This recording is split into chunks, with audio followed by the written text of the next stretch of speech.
वर्तमान कृषक भाई मानक पई आसिला सबुठु बड़ खबर। तो कृषक मानकु सहायता करबा पई केंद्र सरकार को द्वारा अनेक योजना चलुछि। एई योजना रे 3 लाख टंका पर्यंत आपण ऋण नै पारिबे। तेबे कृषक माने 9% हार रे ऋण पांती, किंतु सरकार एहा उपरे 2% सब्सिडी देउछंती। यदि आपणक बयस 18 वर्ष रु 75 वर्ष मध्य रहिछि तेबे जेकोनोसी भारतीय नागरिक एही योजना पई आवेदन करि पारिबे। एही योजनार फसल उत्पादन एवं पशुपालन इत्यादि अंतर्भुक्त। तेबे आसंतु देखिबा एही टंका केमिति पाइबे कोन पूरा डिटेल्स एही वीडियो रे जानिबा। वीडियो को लाइक करंतु, चैनल को सब्सक्राइब करी पाखरे आस्था बेल आइकन क्लिक करी ऑल सिलेक्ट करनियंतु। एही योजनार सरल उद्देश्य होछि जे एसबीआई किंबा अन्य बैंक गुडिकर चाषी को सेमानकर चाष कार्य पई आवश्यक समय रे आर्थिक सुविधा जुगाइबा। तो किसान क्रेडिट कार्ड माध्यम रे कृषक माने बैंक रु नाममात्र सुध हार रे ऋण नै पारिबे। एथिरे सरकार ऋण परिशोध करुथिबा चाषी को सुध हार एवं अर्थ सब्सिडी प्रदान करंती।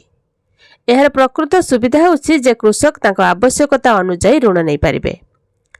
तो किसान क्रेडिट कार्ड माध्यम रे चाष उद्देश्य रे हठात आवश्यक हेले ऋण उपलब्ध। बिहन, सार, कीटनाशक किंबा चाष उपकरण किनिबा पई जणे कृषक बैंक रो ऋण नै पारिबो।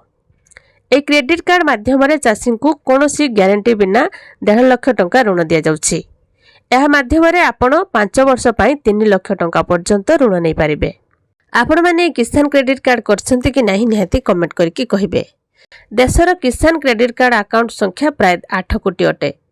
तो वाणिज्यिक बैंक, आंचलिक ग्रामीण आर्थिक प्रतिष्ठान एवं राज्य समवाय समिति द्वारा केसीस प्रदान करा जाए। ए किसान क्रेडिट कार्ड माध्यम रे कृषक माने 5 वर्ष रे 3 लाख टंका पर्यंत ऋण नै पारिबे। कृषक माने 9% हार रे ऋण पांती, किंतु सरकार एहा उपरे 2% सब्सिडी देउछंती। एई परिप्रेक्षी रे एहा उपरे सुध हार 5% अटे। किंतु जदि चाषी ए ऋण को ठीक समय रे फेरस्त करंती तेबे सरकार तांको 3% रिहाती दियंती। एही परि ऋण उपरे केवल 4% सुध देबाकू पड़िबो। तेबे कृषक मानकू स्पेशल क्रेडिट कार्ड माध्यम रे 3 लाख टंका पर्यंत ऋण नै पारिबे। आपण माने किसान क्रेडिट कार्ड करछन्ती कि नाही निहाती कमेंट करंतु आ वीडियो गुटे लाइक करंतु।